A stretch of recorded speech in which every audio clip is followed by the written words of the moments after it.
နွေရာသီမှာအေးဆိုင်ကောင်းသက်ဆိုင်ဖွင့်ရှင်တဲ့ဘလို့ accessory တွေသုံးရတာလဲအေးဆိုင်အတွက်အသုံးဆောင်ပစ္စည်းတွေကဘာတွေသုံးတာလဲဆိုတာပြပေးမယ်လားအဓိကအေးဖြော်တဲ့ခါကျရင်ချမ်းတို့အ ਨੇ ဆုံးမီလီခွက်တော့3လုံးထားဖို့လိုအပ်တယ်ပေါ့နော်တစ်ခုကနို့စီတွေနွားနို့တွေချိန်တယ်တစ်ခုကကျတော့ juice အပိုင်းတွေချိန်တယ်တစ်ခုကတကြားရည်ချိန်တဲ့ဟာပေါ့နော်ပြီးတော့ဒီလိုမျိုး gain လဲ2ခုသို့မဟုတ်3ခုသုံးပေးရတယ်ချမ်းတို့အေးဖြော်တဲ့ခါကျရင်တစ်ခွက်တည်းဘလို့မှမလောက်ဘူး custom ပါများတဲ့ခါကျရင်ဒါလည်းဖြော်တဲ့အတွက်ကြောင့်မို့လို့3ခုအနည်းဆုံးထားပေးရတယ်ပြီးတော့အဓိက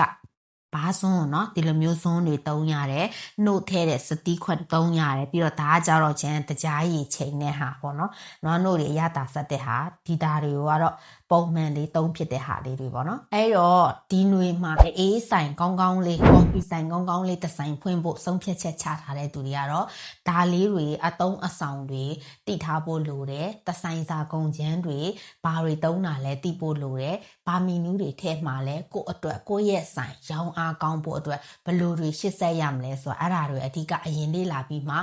တင်နန်းတွေကို join စီချင်တယ်တကယ်လို့အပြင်သွေးပိုင်းကိုကြိုတင် join ထားချင်တဲ့သူတွေကတော့ဒီလာမဲ့6လပိုင်း9ရက်နေ့6ရက်နေ့မှာအပြင်သွေး VIP အသေးစိတ်တင်ပေးမယ်အတန်းလေးထပ်ပြီးတော့ရှိမယ် message မှာသွားမေးလို့ရတယ်အားလုံးကိုကျေးဇူးပါ